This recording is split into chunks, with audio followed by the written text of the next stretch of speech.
إن الحمد لله نحمده ونستعينه ونستغفره ونعوذ بالله من شرور أنفسنا وسيئات أعمالنا. من يهده الله فلا مضل له ومن يضلل فلا هادي له، وأشهد أن لا إله إلا الله وحده لا شريك له، وأشهد أن محمدا عبده ورسوله. يا أيها الذين آمنوا اتقوا الله حق تقاته ولا تموتن إلا وأنتم مسلمون. அன்பார்ந்த சகோதரர்களே, சகோதரிகளே, இஸ்லாம் ஆர்வமூட்டி இருக்கக்கூடிய, கட்டாயமாக்கி இருக்கின்ற நற்பண்புகளையும் இஸ்லாம் தடுத்திருக்கின்ற மோசமான பண்புகளை பற்றியும் பார்த்து வருகிறோம். இன்று நாம் ஹிக்த் என்கின்ற ஒரு பண்பை பார்க்க இருக்கிறோம். இது இஸ்லாம் தடை செய்திருக்கின்ற மோசமான ஒரு பண்பாக இருக்கிறது, ஒரு குணமாக இருக்கிறது.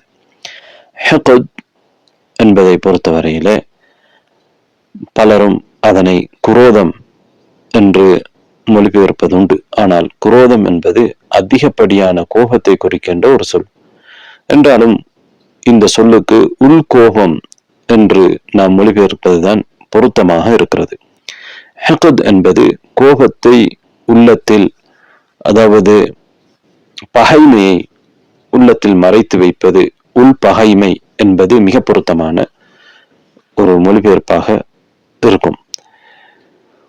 பகைமையை உள்ளத்தில் மறைத்து வைத்துக் கொண்டு அதற்கான பழி தீர்ப்பதற்கான சந்தர்ப்பத்தை எதிர்பார்த்து கொண்டிருப்பதுதான் ஹிக்த். குற்றம் இழைத்தவருக்கு உரிய நேரத்தில் தண்டிக்க முடியாமல் போகின்ற பொழுது அதனை பகைமையாக சந்தர்ப்பம் வரும் வரையிலே தருணம் எதிர்பார்த்து மறைத்து வைப்பது ஹிக்த் என்கின்ற இந்த சொல்லுக்கு அர்த்தமாக இருக்கிறது. கோபம் வருகிற பொழுது அதனை உரிய நேரத்திலே பழி தீர்க்க முடியாமல் போகின்ற பொழுது, இயலாமையின் காரணமாக அங்கே அதற்கு பழிக்கு பழி வாங்க முடியாமல் இருக்கின்ற பொழுது அது உள்ளத்திலே போய் ஆழத்திலே அடங்கிக் கொள்கிறது. இது உள் பகைமையாக அப்படியே நீடிக்கிறது. இதனைத்தான் அரபு மொழியிலே ஹிக்த் என்று சொல்லப்படுகிறது. இந்த கருத்தை தரக்கூடிய இன்னும் பல சொற்கள் அரபு மொழியிலே இருக்கின்றன. கில் என்கின்ற ஒரு சொல் இருக்கிறது. இதுவும் இந்த கருத்தை தரக்கூடியதாக இருக்கிறது. அதே போன்று துகன் என்கின்ற ஒரு சொல், இதுவும் ஹிக்துக்குரிய இன்னொரு சொல்லாக இருக்கிறது. தகீன, இஹ்ன, கிம்ர், சஹீம, இந்த சொற்கள் இந்த கருத்தை தரக்கூடிய சொற்களாக இருக்கின்றன. அரபு மொழியிலே மௌஜிதா என்கின்ற அல் வஜித் என்கின்ற ஒரு வஜித் மௌஜிதா என்கின்ற ஒரு விடயம் இருக்கிறது. இதற்கும் ஹிக்துக்கும் இடையிலே, உள் பகைமைக்கும் இடையிலே என்ன வித்தியாசம் என்றால், வஜித் என்பது ஒருவருடைய உள்ளத்திலே இருக்கக்கூடிய வேதனை, அவருக்கு இழைக்கப்படும் ஒரு துன்பத்தின் காரணமாக அவருடைய உள்ளத்திலே இருக்கக்கூடிய வேதனையை குறிக்கக்கூடிய ஒன்று. அவருக்கு வேதனை தரக்கூடிய விடயத்தை ஒரு மனிதர் அவர் அறிந்திருப்பார். அதனை இல்லாமல் ஆக்கிக் கொள்வதற்கு அவர் முயற்சி எடுப்பார். இது ஒரு நல்ல விடயம். மனதில் அந்த வேதனையை உணர்ந்து கொண்டிருப்பார். ஆனால் ஹிக்த் என்பது கெடுதியை உள்ளத்திலே மறைத்து வைத்து அதற்கு சந்தர்ப்பம் பார்த்து கொண்டிருப்பது, அதன் தாக்கம் அவருடைய உள்ளத்திலே இருந்து பிரியாமல் இருப்பதுதான் ஹிக்த், உள்பகைமை. மௌஜிதா என்பது அல்லது வஜித் என்பது ஒரு மனிதனுக்கு ஏற்படும் துன்பத்தினால் உருவாகும் அவனுக்கு ஏற்படும் உணர்வு. ஹிக்த், உள் பகைமை என்பது நீ ஒருவனிடம் பழிவாங்க வேண்டும் என்று நினைப்பதால் உருவாகும் உணர்வு. அந்த பழிவாங்க வேண்டும் என்கிற உணர்வாய்தான் அந்த இரண்டுக்கும் இடையில உள்ள வித்தியாசங்களிலே ஒன்று.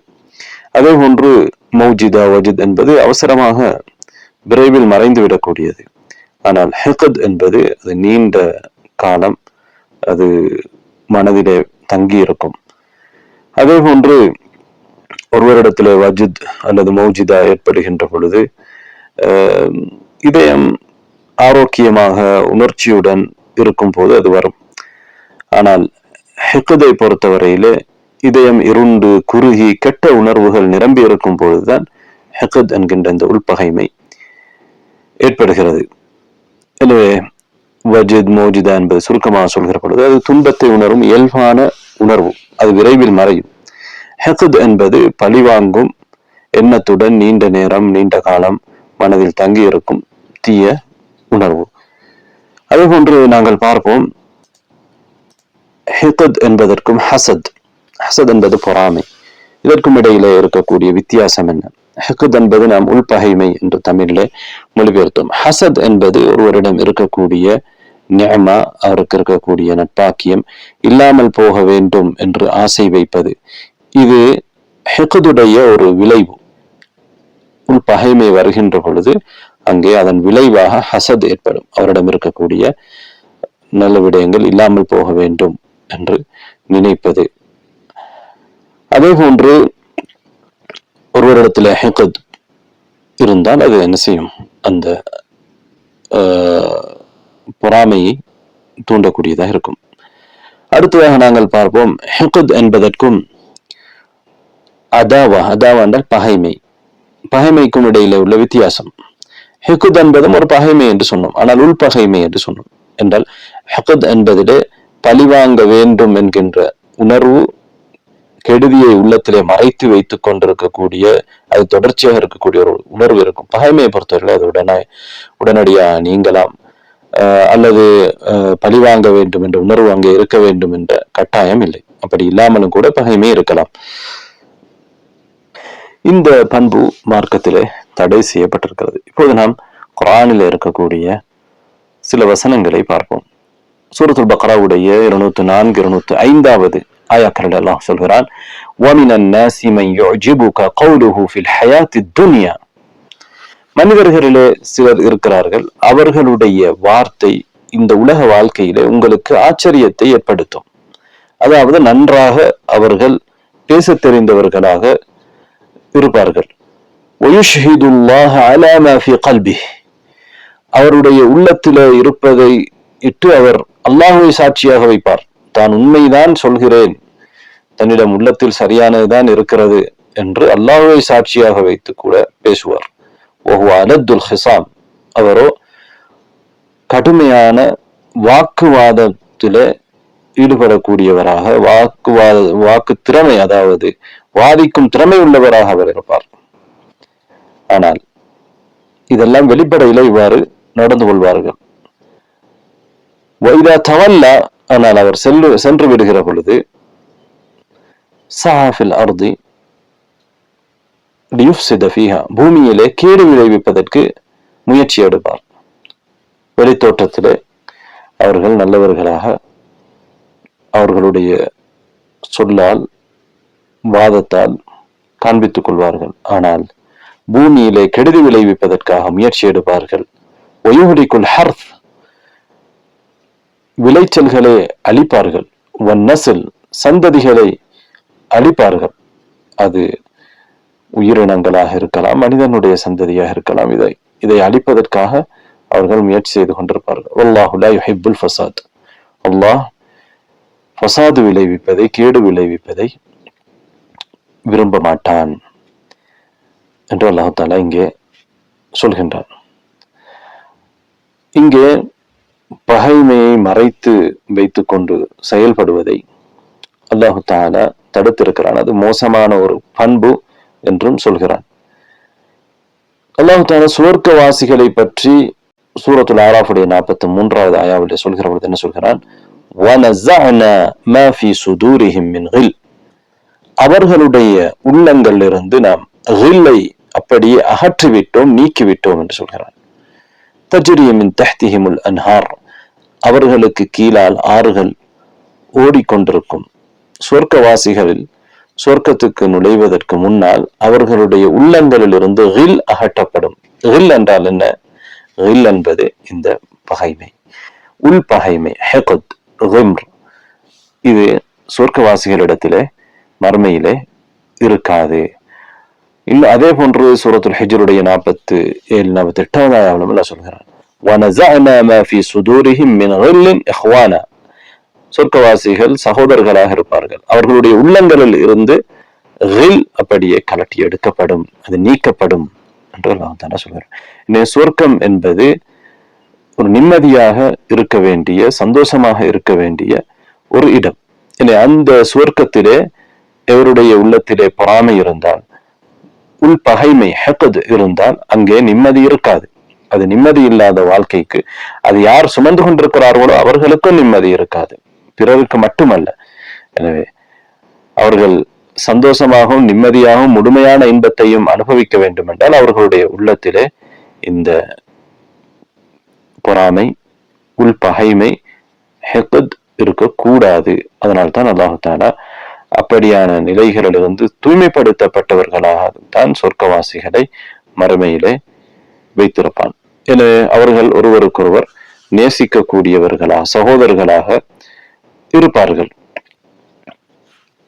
அவர்களுக்கு அங்கே கிடைக்கக்கூடிய விஷயங்களிலே அவர்கள் ஒருவருக்கொருவர் சந்தோஷப்பட்டு கொண்டிருப்பார்கள் என்றால் யாருக்கும் எந்த ஒரு நியமாவும் அங்கே தடை செய்யப்படாது. ஒருவருக்கொருவர் பொறாமை கொள்வதோ, ஒருவருக்கொருவர் பகைத்துக் கொள்வதோ, வெறுப்படைந்து கொள்வதோ அங்கே இருக்காது. பூரணமான ஒரு இன்பமான மறுமை நாளிலே சொர்க்கம் மூமின்களுக்கு இருக்கும். இப்போது நாம் சுன்னாவுக்கு வருவோம். அப்துல்லாஹ் இப்னு அம்ர் இப்னுல் ஆஸ் ரலியல்லாஹு அன்ஹு அவர்கள் அறிவிக்கக்கூடிய ஒரு ஹதீஸ். அவர்கள் சொல்கிறார்கள், அல்லாஹுடைய தூதரே, ஐயுன் நாசி அஃதல், யார் மனிதர்களிலே மிகச்சிறந்தவர்கள் என்று நபி அவர்களிடத்திலே கேட்கப்பட்டது. அதற்கு நபி அவர்கள் என்ன பதில் சொன்னார்கள் என்றால், மஹ்மூமுல் கல்பி சதூகுல் லிசான், உள்ளம் துடைக்கப்பட்டவர், நாவில் உண்மை உரைப்பவர். அதாவது உண்மை பேசுகின்ற உள்ளம் துடைக்கப்பட்ட ஒருவர் என்று நபி ஸல்லல்லாஹு அலைஹி வஸல்லம் அவர்கள் சொல்கிறார்கள்.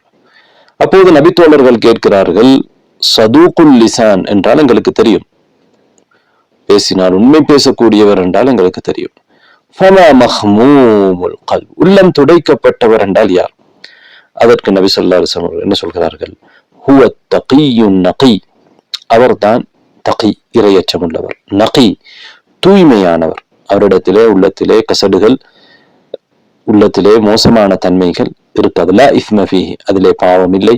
வலா கில்ல, அதிலே உள்பகைமை இல்லை. வலா ஹசத், பொறாமை இல்லை. இப்படிப்பட்ட உள்ளத்தை கொண்ட ஒருவர். காலு சஹாபாக்கள் கேட்டார்கள், மன் யலிஹி யா ரசூலல்லாஹ், அல்லாஹ்வுடைய தூதரே அதற்கு பிறகு சிறந்தவர் யார் என்று கேட்டபொழுது, அல்லதி யஷ்னஉ துன்யா வ யுஹிப்புல் ஆখিরা, உலகத்தை வெறுத்து மறுமையை விரும்பக்கூடியவர் என்று சொல்கிறார்கள். அதற்கு நபித்தோழர்கள் சொல்கிறார்கள், எங்களிலே ராஃபி மௌலா ரசூலுல்லாஹி ஸல்லல்லாஹு அலைஹி வஸல்லம், ரசூல் ஸல்லல்லாஹு அலைஹி வஸல்லம் அவர்களுடைய ஒரு அடிமையாக இருந்தவர் ராஃபி, அவரை தவிர இப்படியான நிலையில இருக்கின்ற ஒருவரை நாம் அறியவில்லை என்று சொல்கிறார்கள். அதே போன்று அதற்கு பிறகு யார் என்று கேட்டதற்கு நபி அவர்கள் சொல்கிறார்கள், முஃமினுன் ஃபீ ஹுலுகின் ஹஸன், நற்குணத்தோடு நடந்து கொள்ளக்கூடிய ஒரு முஃமின் என்று சொல்கிறார்கள். இந்த ஹதீஸ் பல கிரந்தங்களில் இடம்பெற்றிருக்கிறது. பலரும் இந்த ஹதீஸை பலமானது என்று சொல்லி இருக்கிறார்கள். இமாம் அபு ஹாத்திம் அர்-ராஸி, உங்களுக்கு தெரியும், ஹதீஸ் கலையிலே மிக சிறந்த அறிஞர். அவருடைய மகன் இப்னு அபி ஹாத்திம் அவர்கள் தன்னுடைய இலல் என்ற நூலிலே தன்னுடைய தந்தை இந்த ஹதீஸை சஹீஹ் ஹசனான ஹதீஸ் என்று சொன்னதாக சொல்லியிருக்கிறார்கள். அன்பார்ந்த சகோதரர்களே, இப்போது நாம் புகாரி முஸ்லிம்ல இடம்பெறக்கூடிய ஒரு ஹதீஸை பார்ப்போம். அபூ ஹுரைரா ரலியல்லாஹு அன்ஹு அவர்கள் அறிவிக்கிறார்கள், நபிகள் நாயகம் ஸல்லல்லாஹு அலைஹி வஸல்லம் அவர்கள் சொல்கிறார்கள், இய்யாக்கும் வத்தன், சந்தேகம் நினைப்பதை நான் உங்களுக்கு எச்சரிக்கை செய்கிறேன். ஃபஇன்ன ظن أكذب الحديث, சந்தேகம் நினைப்பது பேச்சுக்களிலே மிகவும் பொய்யானது என்று சொல்கிறார்கள். தொடர்ந்து என்ன சொல்கிறார்கள், வலா தஹஸ்ஸசு வலா தஜஸ்ஸசு, நீங்கள் துருவி துருவி ஆராயாதீர்கள், குறைகளை தேடாதீர்கள். வலா தனாஃபசு, ஒருவருக்கொருவர் போட்டி போட்டுக் கொள்ளாதீர்கள். வலா தஹாசது, ஒருவருக்கொருவர் பொறாமை கொள்ளாதீர்கள். வலா தபாகது, ஒருவருக்கொருவர் வெறுப்பாக நடந்து கொள்ளாதீர்கள், கோபித்துக் கொள்ளாதீர்கள். வலா ததாபரு, ஒருவருக்கொருவர் புறமுதுகு காட்டி துண்டித்து நடந்து கொள்ளாதீர்கள். வகூனு இபாதல்லாஹி இஹ்வானா, அல்லாஹ்வுடைய அடியார்களே சகோதரர்களாக இருந்து கொள்ளுங்கள் என்று சொல்கிறார்கள். இங்கே முதலாவது நபி அவர்கள் தடை செய்வது சந்தேகமான எண்ணங்கள், எண்ணங்களின் அடிப்படையிலே முடிவெடுப்பது. அது பொய்யாக இருக்கும். ஒரு மனிதன் எண்ணங்கள் ஒரு சின்ன விஷயம் என்று நினைப்பான், அதனால் அது அதிகமாக நடக்கும். ஆனால் அது அதிகமான கேடை விளைவிக்கக்கூடியதாக இருக்கும். ஷைத்தான் எண்ணத்திலிருந்து ஒரு மனிதனை ஆரம்பிக்க வைத்து பிறகு அவன் எண்ணுவதை உறுதிப்படுத்திக் கொள்வதற்காக முயற்சிக்கின்ற வழிக்கு கொண்டு போவான். அந்த முயற்சி அவனை மற்றவர்களை துருவி துருவி ஆராய்வதற்கு இட்டு செல்லும். அதனால் இந்த ஹதீஸ் அடுத்ததாக துருவி துருவி ஆராய்வதை தடை செய்கிறது. பிறகு ஷைத்தான் இந்த துருவி துருவி ஆராய்கின்ற போது ஒரு வெறுப்புணர்வை ஏற்படுத்துவதற்கு, பகைமையை ஏற்படுத்துவதற்கு கொண்டு செல்லும். துருவி துருவி ஆராய்வது, அதிலே கண்டுபிடிக்கக்கூடிய விடயங்கள், ஷைத்தானுடைய தூண்டுதல்கள் எல்லாவற்றையும் சேர்த்து அது பொறாமையையும் வெறுப்புணர்வையும் ஏற்படுத்தக்கூடியதாக இருக்கிறது. அதனால தான் நபி ஸல்லல்லாஹு அலைஹி வஸல்லம் அவர்கள் அடுத்ததாக போட்டி போடுவதையும் பொறாமைப்படுவதையும் வெறுப்போடு நடந்து கொள்வதையும் பகைத்துக் கொள்வதையும் துண்டித்துக் கொள்வதையும் தடை செய்கிறார்கள் தொடர்ச்சியாக. நபி ஸல்லல்லாஹு அலைஹி வஸல்லம் அவர்கள் என்ன சொல்கிறார்கள்? லா ததாபரு, நீங்கள் துண்டித்து நடந்து கொள்ளாதீர்கள், புறக்கணித்து நடந்து கொள்ளாதீர்கள். வலா யஹில்லு லிமுஸ்லிமின் அன் யஹ்ஜுர அஹாஹு ஃபௌக ஸலாஸதி அய்யாமின், ஒரு முஸ்லிம் தன் சகோதரனை 3 நாட்களுக்கு மேலால் வெறுத்து நடப்பது கூடாது என்று சொல்கிறார்கள். எனவே ஷைத்தான் எப்படி ஒரு முஸ்லிமுடைய மார்க்கத்தை, அவனிடம் இருக்கக்கூடிய மார்க்க உணர்வை, மார்க்க பற்றை நாசப்படுத்துகிறான் என்று இங்கே நபி அவர்கள் சொல்லி காட்டுகிறார்கள். ஒரு முஸ்லிம் அவன் பூரணமான முஸ்லிமாக இருப்பதற்கு இந்த விடயத்தோடு போராட வேண்டும். அவன் ஏனைய முஸ்லிம்களோடு சகோதரத்துவத்தை பேண வேண்டும் என்று இங்கே வலியுறுத்துகிறார்கள். இங்கே ஹிக்த் என்கின்ற பண்பு இயல்பாகவே, உள்பகைமை என்பது தடை செய்யப்படுகிறது.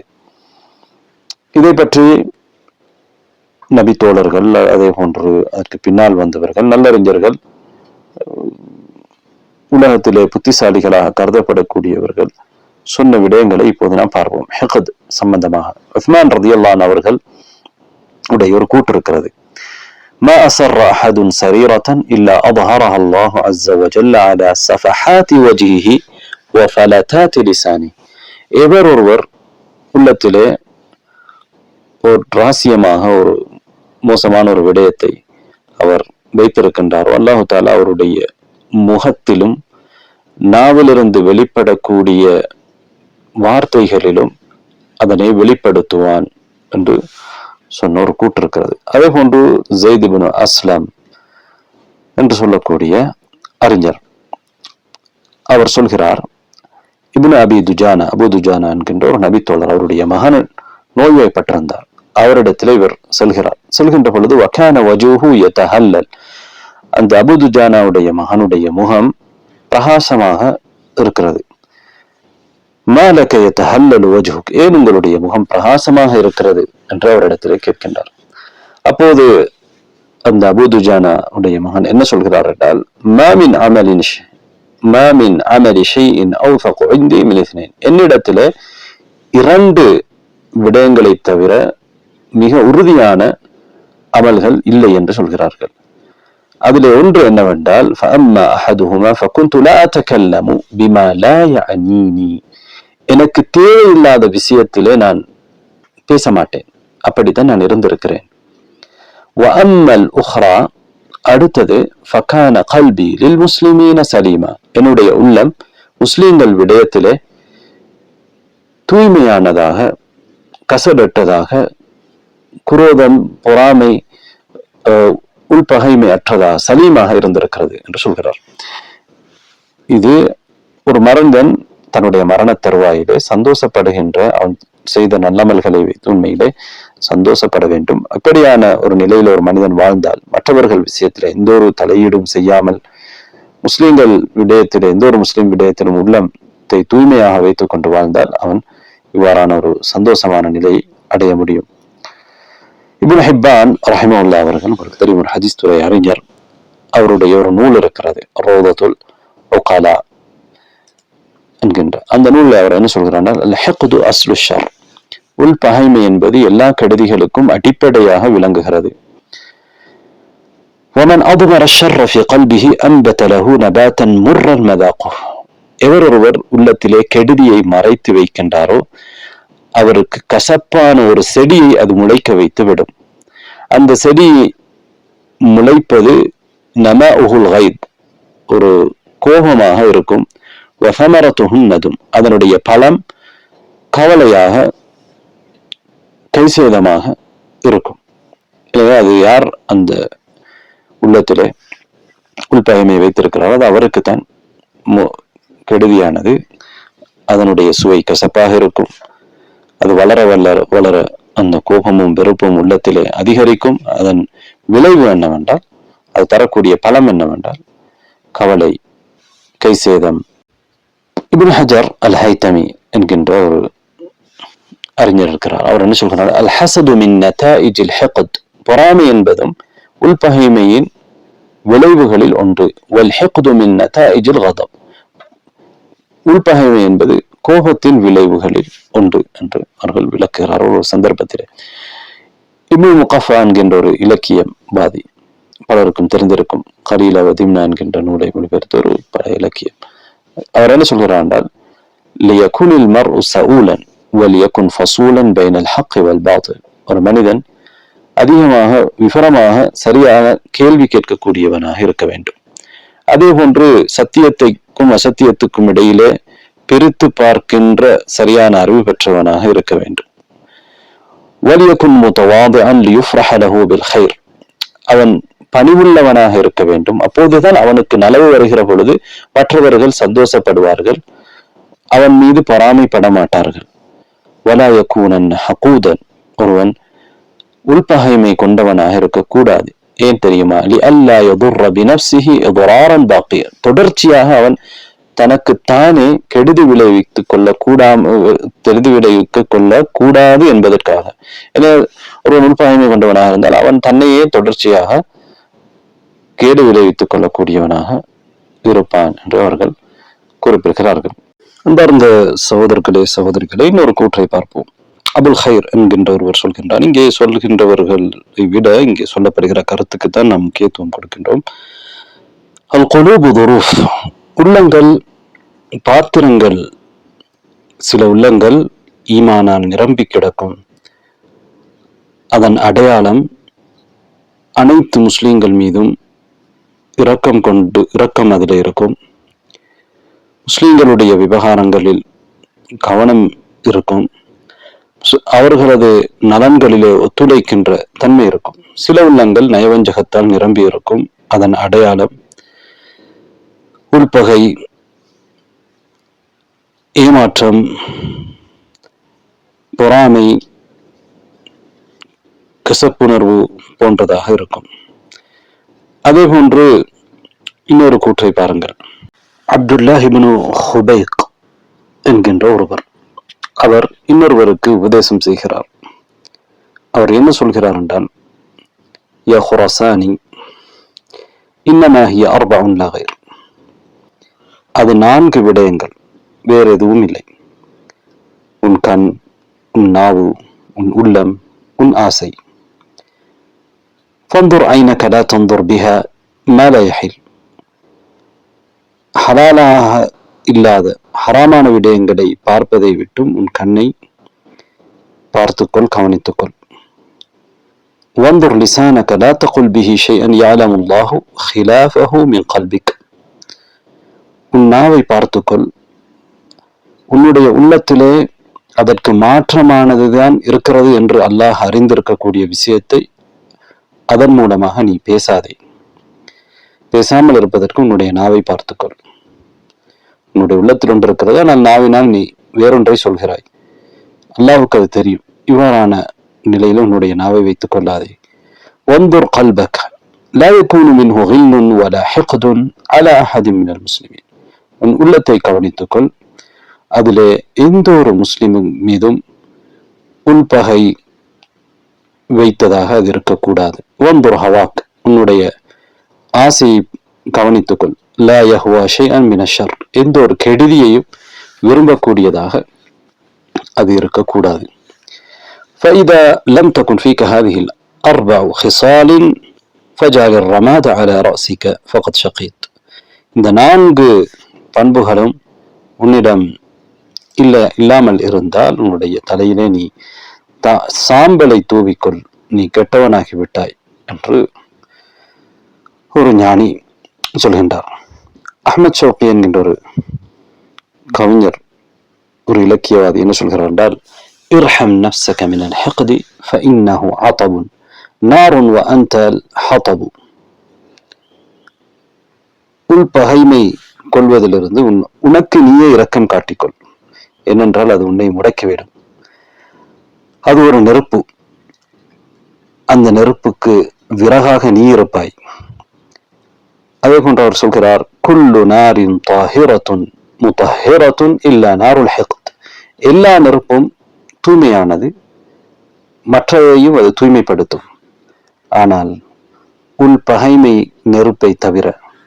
அன்பார்ந்த சகோதரர்களே சகோதரிகளே, இந்த ஹிக்த் என்கின்ற உள்ளத்திலே மறைத்து வைக்கின்ற பகைமையின் விளைவுகளை பற்றி இப்போது நாம் பார்ப்போம். உண்மையிலே இது ஒரு பாரமான, அதை சுமப்பவருக்கு கஷ்டமான, அறியாமையில் இருக்கின்ற மடையனாக இருப்பவர் தான் தன்னுடைய உள்ளத்திலே இவ்வாறான ஒன்றை சுமந்து கொண்டு அதனால் அவர் மோசமான நிலையை அடைகின்றார். மன ரீதியாக அவர் மோசமான நிலையில இருப்பார். அவருடைய சிந்தனை மோசமடையும், நிம்மதி இல்லாதவராக இருப்பார். சரியான தூக்கம் அவருக்கு இருக்காது. அதிகமான கவலையும் துக்கமும் அவருக்கு இருக்கும். அதாவது பற்றி எரிந்து கொண்டிருக்கக்கூடிய முட்களை சுமந்து கொண்டிருப்பதை போன்றுதான் அது. இதனுடைய விளைவுகளை பற்றி ஆய்வாளர்கள் நிறைய சொல்லி இருக்கிறார்கள். அதில் ஒன்றுதான் ஹிக்துடைய விளைவுகளில் ஒன்று, அது பொறாமையை ஏற்படுத்தும். மற்றவரிடம் இருக்கக்கூடிய நியமா, அல்லாஹ் கொடுத்திருக்கக்கூடிய அருள் பாக்கியம் இல்லாமல் போக வேண்டும் என்று ஆசை வைக்க தூண்டும். எனவே மற்றவரிடம் ஒரு நலவு வருகிற பொழுது, ஒரு நியமா அவருக்கு கிடைக்கின்ற பொழுது இவருக்கு கவலை ஏற்படும்.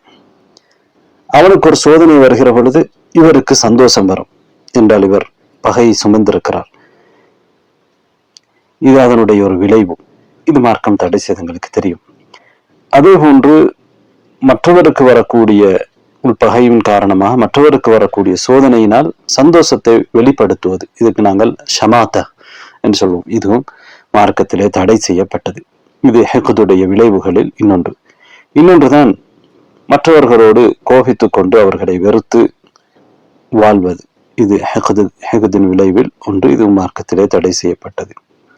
இன்னொன்று, இந்த ஹிக்துடைய பகையுடைய விளைவு மற்றவர்களை, அந்த புகைக்குள்ளான ஒருவரை புறக்கணித்து அவரை அற்பமாக கருதுவது, அவரை கீழ்த்தரமாக கருதுவது.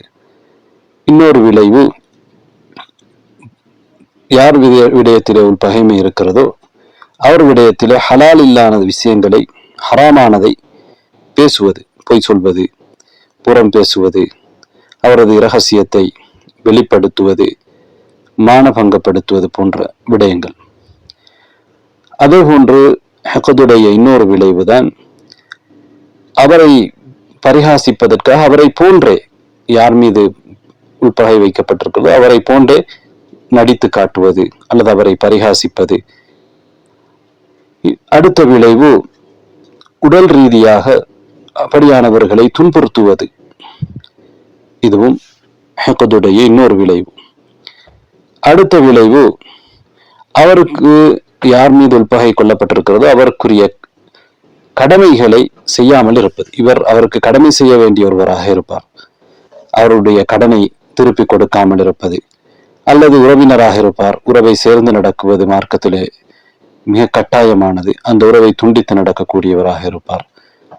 அல்லது அவரிடம் எடுத்த ஒன்றை திருப்பி கொடுக்காமல் தடுப்பார். எனவே இது உள்பகையின் விளைவுகளில் ஒன்று. இன்னொரு விளைவுதான் இந்த ஹிக்த் என்பது. அறிஞர்கள் என்ன சொல்கிறார்கள் என்றால், கீழ்த்தரமான எண்ணங்களை கொண்டவர்களுடைய ஒரு பண்பு. ஹிக்தை பொறுத்தவரை உள்பகைமை என்பது ஒரு சிறந்த உயர்ந்த பண்புள்ளவர்களிடமிருந்து வெளிப்படாது. புத்திசாலிகளுக்கு அது தகுதியானதும் அல்ல. 10வது விளைவு, அது மோசமான எண்ணத்தை, மற்றவர்களை பற்றிய ஒரு தப்பெண்ணத்தை உருவாக்கும். அவர்களது குறைகளை தேட வைக்கும். அவர்களை பற்றி குத்து வார்த்தைகளை சொல்வதும், அதே போன்று அவர்களை பற்றி கோல் முட்டுவதும், அவர்களிடம் இருக்கக்கூடிய உடல் ரீதியான குறைகளை வைத்து அவர்களை குறை சொல்வது, அதே போன்று அவர்களிடம் இருக்கக்கூடிய உடல் ரீதியான அல்லது மன ரீதியான விடயங்களை வைத்து அவர்களை குறையாக பார்ப்பது என்றெல்லாம் இதற்கு பல விளைவுகளை அறிஞர்கள் சுட்டி காட்டுகிறார்கள்.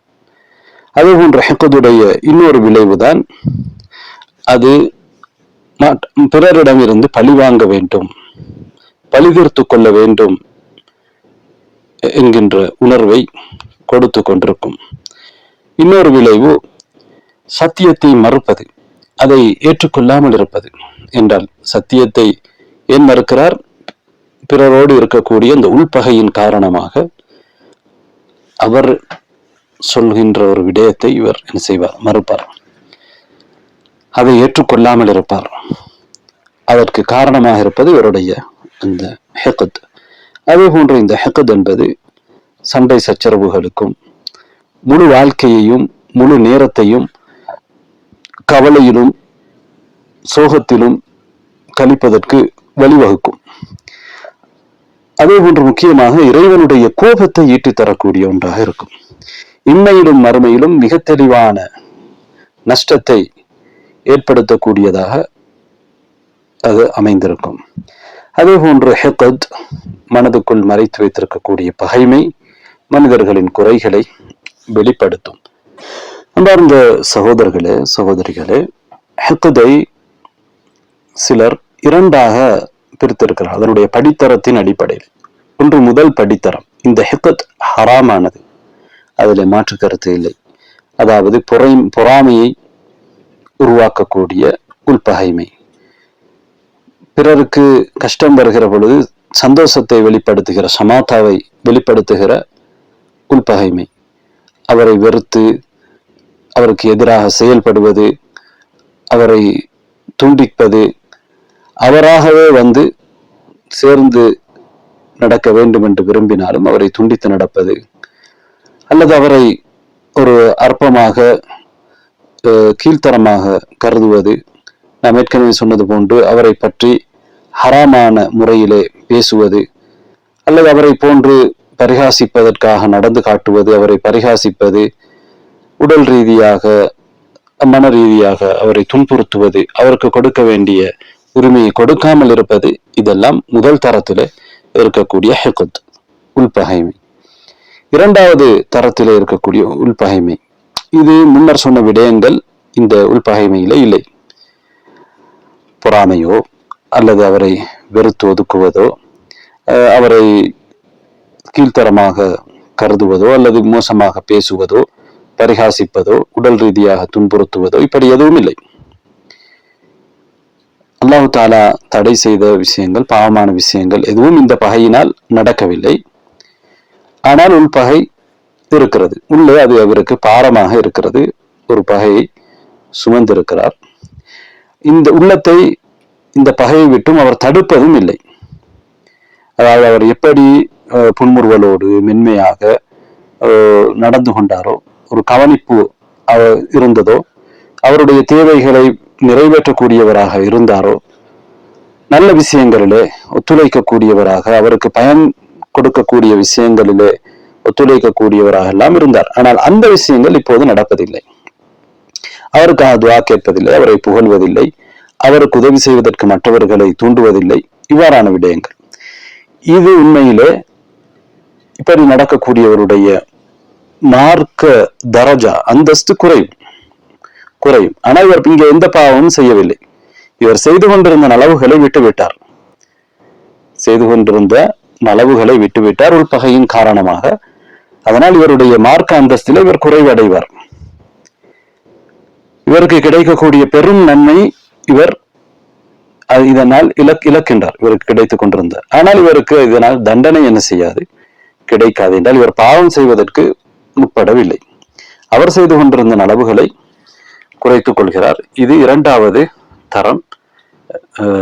இது ஹராம் என்று சொல்ல முடியாது.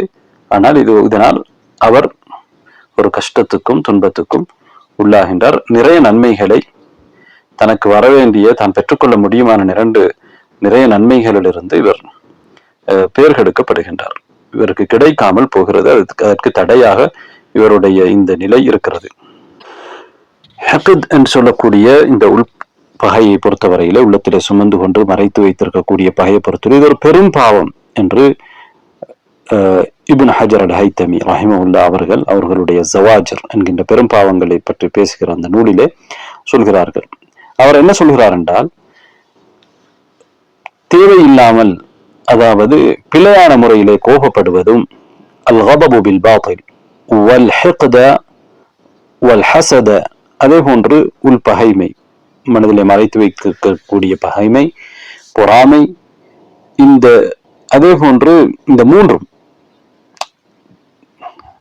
பிழையான முறையிலே கோபப்படுவது, ஹிக்த் மறைத்து வைத்திருக்கும் பகைமை, ஹசத் பொறாமை, இந்த மூன்றையும் அவர் குறிப்பிட்டு என்ன சொல்கிறார் என்றால், இந்த மூன்றும் ஒன்றோடொன்று மிக நெருங்கிய தொடர்புடையவை. ஏனென்றால் பொறாமை என்பது ஹிக்துடைய விளைவு. உள்பகைமையினால் தான் பொறாமை ஏற்படுகிறது. ஹிக்த் என்பது, உள்பகைமை என்பது கோபத்துடைய விளைவு. இந்த மூன்றும் ஒரே தரத்திலே ஒரே இடத்திலே இருக்கக்கூடிய ஒன்றிருந்தால் அடுத்ததும் இருக்கும் என்று அவர்கள் சுட்டிக்காட்டிவிட்டு இது பெரும் பாவம் என்பதை சுட்டி காட்டுகிறார்கள். மார்க்கத்திலே இதனுடைய தீர்ப்பு என்னவென்றால், இது ஒரு பெரும் பாவம், கூடாத ஒரு செயல். அதேபோல் முஸ்லிம் அல்லாதவர்கள், முஸ்லிம் அல்லாத முஸ்லிம்களை கொலை செய்கின்றவர்கள், முஸ்லிம்களை துன்புறுத்துகிறவர்கள், முஸ்லிம்களை நாடுகளில் இருந்து துரத்தி அடிக்கக்கூடியவர்கள், முஸ்லிம்களுக்கு வெளிப்படையாகவே எதிர்ப்பை வெளிப்படுத்தக்கூடிய முஸ்லிம் அல்லாதவர்களை பொறுத்தவரையிலே அவர்கள் விஷயத்திலே நாம் பகை கொள்வது தேவையான ஒன்று. அதை மார்க்கம் வரவேற்கிறது. அல்லாஹ் தஆலா என்ன சொல்கிறான், சூரத் தௌபாவுடைய 14-15 ஆயத்துல, காத்திலூஹும், அவர்களோடு நீங்கள் யுத்தம் செய்யுங்கள், யுஅத்திபுஹுமுல்லாஹு பிஐதீக்கும், உங்களுடைய கைகளை கொண்டு அல்லாஹ் அவர்களை தண்டிப்பான், வயுஹ்ஸிஹிம், அவர்களை இழிவுபடுத்துவான், வயன்சுருக்கும் அலைஹிம், அவர்களுக்கு எதிராக உங்களுக்கு உதவி செய்வான், வெற்றியை தருவான், வயஷ்ஃபி சுதூர கௌமின் முஃமினீன், மூமினான கூட்டத்துடைய உள்ளங்களை அல்லாஹ் தஆலா அதன் மூலம் சந்தோஷம் அடைய செய்வான், வயுதுஹிபு கைத குலூபிஹிம், மூமின்களுடைய உள்ளத்திலே இருக்கக்கூடிய கோபத்தை இல்லாமல் ஆக்குவான். எனவே இவ்வாறான நிலையிலே இருக்கக்கூடிய ஒரு காபிர்களான முஸ்லிம் இஸ்லாத்தை எதிர்க்கக்கூடிய அவர்கள் மீது ஒருவர் உள்பகைமை கொள்வதிலே தவறு அல்ல. அது வரவேற்கப்படக்கூடிய ஒரு விடயம். எங்களுக்கு தெரியும், யூதர்கள் முஸ்லிம்களை கொலை செய்கிறார்கள், முஸ்லிம்களுக்கு அநீதி இழைக்கிறார்கள். யூதர்கள் மீது நாம் வெறுப்பு கொள்கிறோம். அவர்கள் செய்யக்கூடிய மோசமான செயலின் காரணமாக இது மார்க்கம் எங்களுக்கு தடை செய்த ஒன்றல்ல. எப்போது இப்படியான நிலையிலே உள்ளவர் இஸ்லாமிய மார்க்கத்தை ஏற்றுக்கொள்கிறாரோ அப்போது நாங்கள் அந்த பகையை மொத்தமாக விட்டுவிட வேண்டும். நபி ஸல்லல்லாஹு அலைஹி வஸல்லம் அவர்கள் சொல்கிறார்கள், வல்லாஹி லயன்ஸிலன்ன இப்னு மர்யம ஹக்கமன் ஆதிலன், அல்லாஹ்வின் மீது சத்தியமாக மரியமுடைய மகன் ஈசா அலைஹிஸ்ஸலாம் அவர்கள் நீதி செலுத்தக்கூடிய ஒருவராக, நேர்மையாக தீர்ப்பு கொடுக்கக்கூடிய ஒருவராக இறங்க இருக்கிறார். எங்களுக்கு தெரியும் ஈசா அலைஹிஸ்ஸலாம் அவர்கள் உயிரோடு வானத்துக்கு உயர்த்தப்பட்டிருக்கிறார்கள். அவர்கள் மறுமை நாளைக்கு முன்னால் இந்த உலகத்துக்கு வருவார்கள். அவர்கள் வந்தால் அவர்கள் சிலுவையை உடைப்பார்கள். பன்றியை கொலை செய்வார்கள். ஜிஸ்யாவை நீக்குவார்கள்.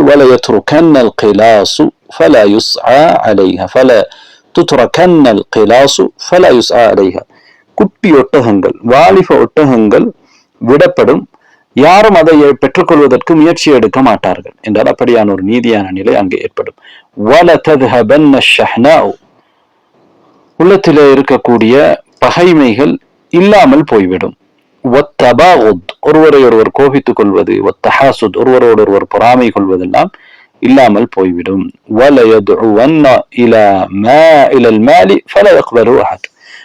பணத்தை பெற்றுக்கொள்வதற்காக, செல்வத்தை பெற்றுக்கொள்வதற்காக அவர் அழைப்பார். ஆனால் யாரும் அதனை ஏற்றுக்கொள்ள மாட்டார் என்ற மக்களிடத்திலே ஒரு சிறப்பான ஒரு நிலை ஏற்படும் என்று நபி ஸல்லல்லாஹு அலைஹி வஸல்லம் சொல்லக்கூடிய ஹதீஸ் புகாரி முஸ்லிம்ல இடம்பெற்றிருக்கிறது. அன்பார்ந்த சகோதரர்களே, சகோதரிகளே, அடுத்ததாக ஒரு அநியாயக்காரன் இருக்கின்றான் என்றால் அவன் மீது ஒருவருக்கு உள்பகை ஏற்படுகிறது. அந்த அநியாயக்காரனை தடுக்க முடியாமல் இருக்கிறது. அவனிடமிருந்து எங்களுடைய உரிமையை பெற முடியாமல் இருக்கிறது என்றால் இந்த நேரத்தில் அவன் மீது உள்பகை ஏற்படுவது ஒரு தவறு அல்ல. ஆனால் அதே நேரத்தில் அந்த அநியாயக்காரனை நாங்கள் தண்டிப்பதற்குரிய சக்தியை பெற்றுவிட்டோம் என்றால் இந்த நேரத்திலே நாம் அவரை அநியாயக்காரனை மன்னிக்கலாம். அது மார்க்கம் ஆர்வமூட்டக்கூடிய ஒரு விடயம். எங்களுக்கு சக்தி இருக்கிற நேரத்திலே நாங்கள் ஒருவரை தண்டிக்காமல் விடுவது அது மிகப்பெரிய ஒரு அமல், இபாதா. அல்லாஹு தஆலா ஆர்வமூட்டி இருக்கிறான். அதே நேரத்தில் எங்களுடைய ஹக்கை நாங்கள் எடுத்துக்கொள்ளலாம், எங்களுடைய உரிமையை நாங்கள் பெற்றுக்கொள்ளலாம். இதற்கும் தடை இல்லை. ஆனால் அதிலே நாங்கள் வரம்பு மீறக்கூடாது என்பதையும் அல்லாஹு தஆலா எங்களுக்கு சொல்லி இருக்கிறார். வரம்பு மீறினால் அநியாயம் செய்யப்பட்ட நாங்கள் அநியாயம் செய்தவராக என்ன செய்து விடுவோம், மாறிவிடுவோம். இதுதான் சூரத்து ஷூராவுடைய 41வது 42வது ஆயத்தில் அல்லாஹ் சொல்கிறான், وَلَمَنِ انْتَصَرَ بَعْدَ ظُلْمِهِ فَأُولَٰئِكَ مَا عَلَيْهِم مِّن سَبِيلٍ إِنَّمَا السَّبِيلُ عَلَى الَّذِينَ يَظْلِمُونَ النَّاسَ. இப்போது நாம் இன்னொரு சப்ஜெக்டுக்கு வருவோம். அதுதான் ஹிக்துக்கான காரணங்கள், உள்பகை ஏற்படுவதற்கான காரணங்கள் என்ன என்பதை பற்றி அறிஞர்கள், ஆய்வாளர்கள் பேசுகின்ற பொழுது பல விடயங்களை சுட்டிக்காட்டியிருக்கிறார்கள். அதில் ஒன்று போட்டி.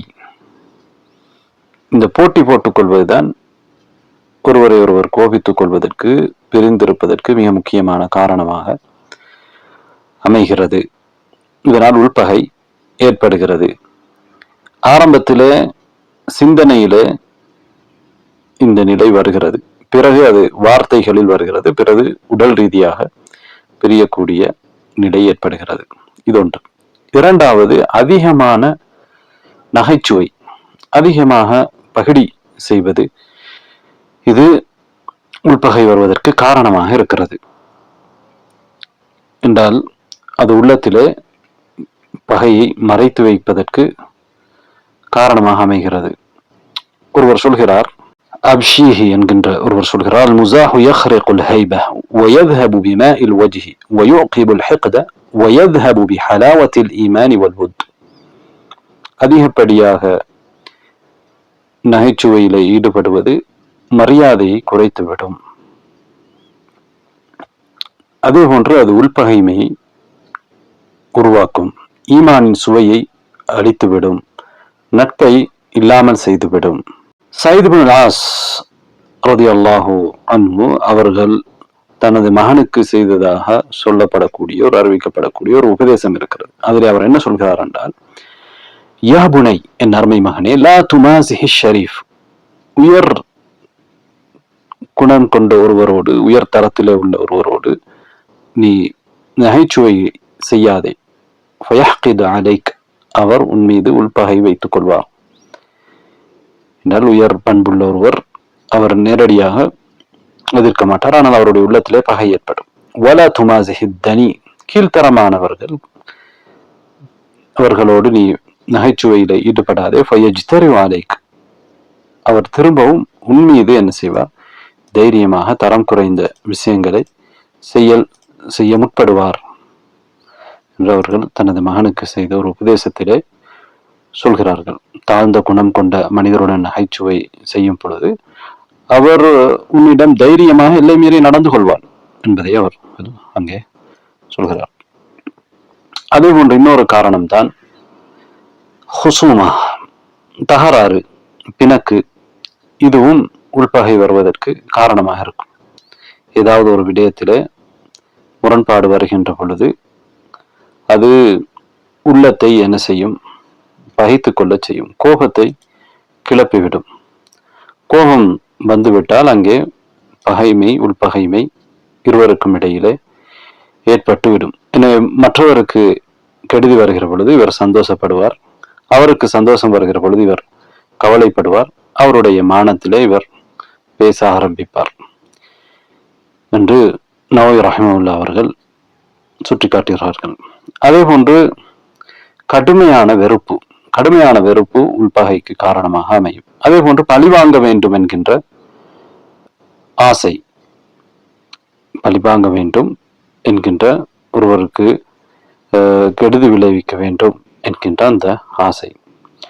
அடுத்ததாக ஒருவர் தான் விரும்பியது அவருக்கு கிடைக்காமல் இன்னொருவருக்கு அது கிடைத்தால், தான் ஆசைப்பட்டது தனக்கு கிடைக்காமல் பிறருக்கு அது கிடைக்கின்ற பொழுது இந்த சூழ்நிலையிலும் ஒருவரிடத்திலே உள்பகைமை ஏற்படுகிறது. ஒரு முஸ்லிமை பொறுத்தவரையில அவர் ஒரு விசாலமான சிந்தனை கொண்டவராக, அதிக ஒரு கண்ணியமான ஒருவராக அவர் இருக்க வேண்டும். எல்லா விடயங்களையும் பொதுநலன்கள் என்ற பார்வையிலே தான் பார்க்க வேண்டும். தன்னுடைய சுயநலங்கள், சுய ஆசைகள் என்ற பார்வை, குறுகிய பார்வை அவரிடத்திலே இருக்கக்கூடாது.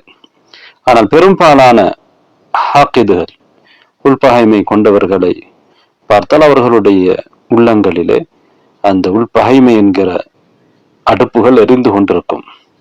இனி அவர்கள் உலகத்தை பார்க்கிறார்கள், அவர்கள் விரும்பிய விடயங்கள் அவர்களுக்கு கிடைக்கவில்லை, தவறி போய்விட்டது, அது மற்றவர்களுடைய கையிலே இருக்கிறது. இதுதான் அவர்களுக்குரிய மிகப்பெரிய பிரச்சனையாக இருக்கிறது. இதேதான் ஷைத்தானுக்கும் இருந்த பிரச்சனை. ஆதம் அலைஹிஸ்ஸலாம் அவர்களுக்கு கிடைத்த அந்த மரியாதை, கண்ணியம், மதிப்பு தனக்கு கிடைக்கவில்லை என்று சைத்தான் பார்த்தான். அதனால் சைத்தான் என்ன செய்கிறான் என்றால், ஆதமுடைய பிள்ளைகள் இவர்களை வழிகெடுக்க வேண்டும், அவர்கள் அதனை அனுபவிக்க விடக்கூடாது.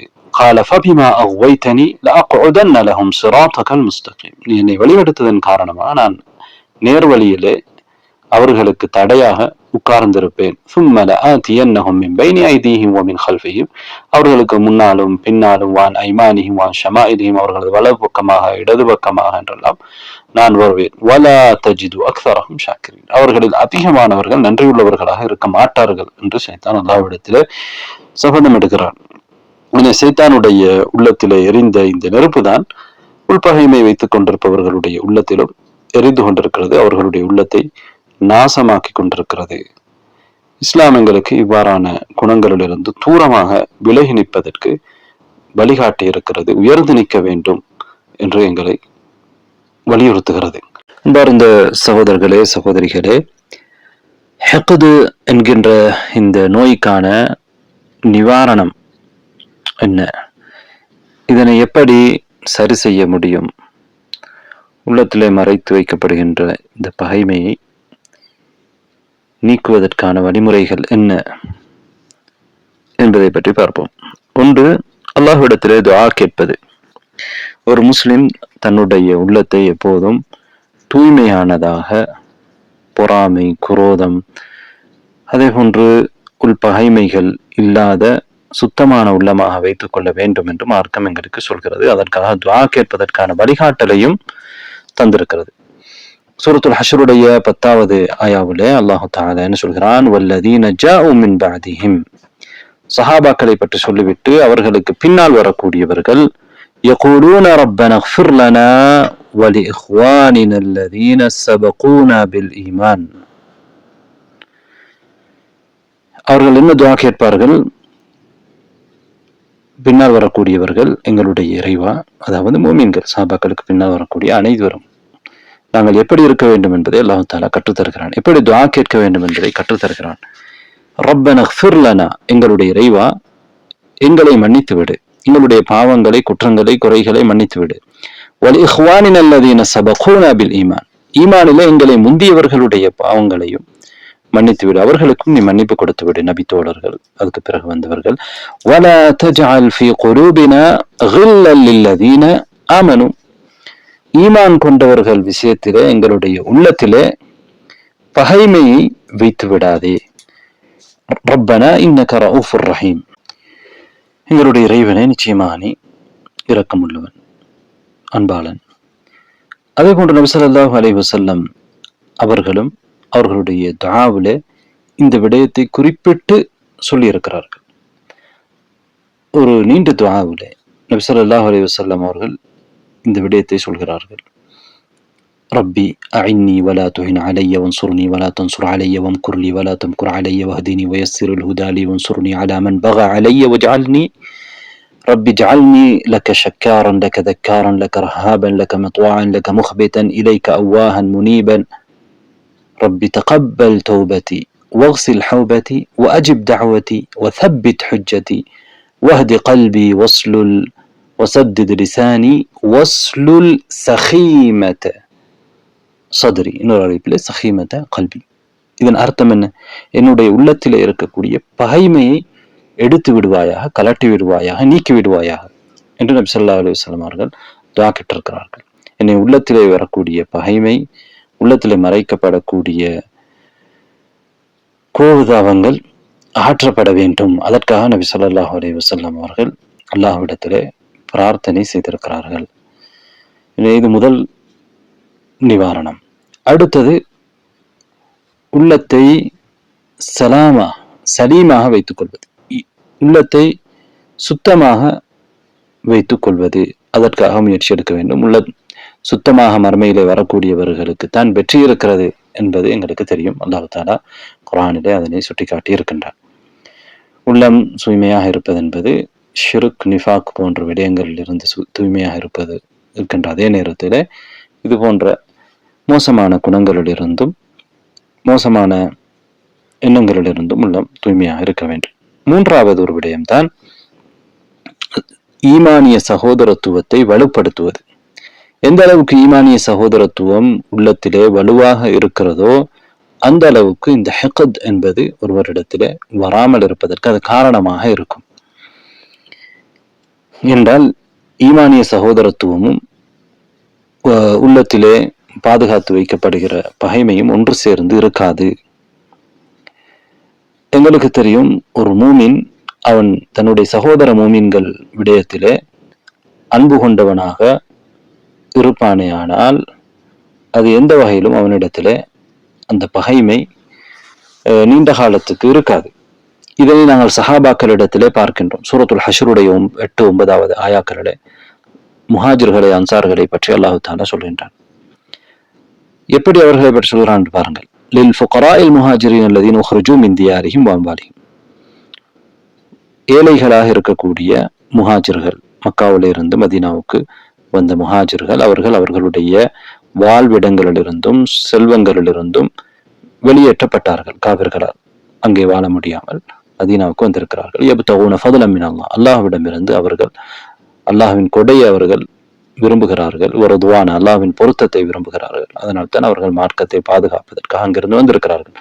வயன்சுரூன் அல்லாஹ் வ ரசூலஹு, அல்லாஹுக்கும் ரசூலுக்கும் அவர்கள் உதவி செய்கிறார்கள். அல்லாஹுக்கு உதவி செய்கிறார்கள், அல்லாஹுடைய மார்க்கத்துக்கு அவர்கள் உதவி செய்கிறார்கள், அல்லாஹுடைய ரசூலுக்கு உதவி செய்கிறார்கள். உலாயிக ஹுமுஸ் ஸாதிகூன், அவர்கள் தான் உண்மையாளர்கள் என்று அல்லாஹ் தஆலா சொல்லிவிட்டு வல்லதீன தபவ்வஉ த்தார வல் ஈமான மின் கப்லிஹிம், அவர்களுக்கு முன்னாலே மதீனாவிலே ஈமானோடு வாழக்கூடியவர்கள் யுஹிப்பூன மன் ஹாஜர இலைஹிம், அதாவது மதீனாவிலே அவர்கள் வருவதற்கு முன்னாலே அவர்கள் ஈமான் கொண்டு விட்டார்கள், மதீனாவிலே வாழ்ந்து கொண்டிருக்கிறார்கள்.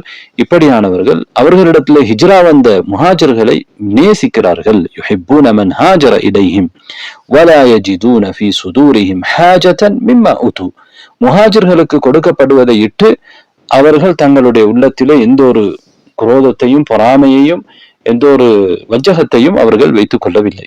அவர்களுக்கு அதுல எந்த பிரச்சனையும் இல்லை. அவர்களுடைய உள்ளம் கஷ்டப்படவில்லை. முஹாஜிர்களுக்கு வரக்கூடிய தர்மங்களிலே கூடுதலாக கொடுக்கப்படுகிறது என்பதற்காக. தங்களை விட அவர்கள் முஹாஜிர்களை தேர்வு செய்கிறார்கள், அவர்கள் கொடுக்கப்பட வேண்டும் என்று விரும்புகிறார்கள். அன்சாரிகள் அவர்களுக்கு தேவை இருந்தாலும் தங்களை விட முஹாஜிர்களை அவர்கள் முற்படுத்துகிறார்கள். இவருடைய உள்ளத்திலே இருந்த கஞ்சத்தனம் நீக்கப்படுகிறதோ, அதிலிருந்து இவர் பாதுகாக்கப்படுகிறார், அவர்கள் தான் வெற்றியாளர்கள் என்று அல்லாஹ் சொல்கிறார். இங்கே அல்லாஹ் தஆலா அன்சாரிகளை பற்றி புகழுகிற பொழுது என்ன சொல்கிறான்? அவர்கள் முஹாஜிர்கள் விஷயத்திலே பொறாமைப்பட மாட்டார்கள். முஹாஜிர்களுக்கு அல்லாஹ் தஆலா கொடுத்திருக்கக்கூடிய கூடுதல் சிறப்புக்காக வேண்டி, என்றால் அவர்கள் வேறு இடத்திலே இருந்து தியாகம் செய்து வந்திருக்கிறார்கள், அவர்களுடைய சொந்த நாட்டையே துறந்து.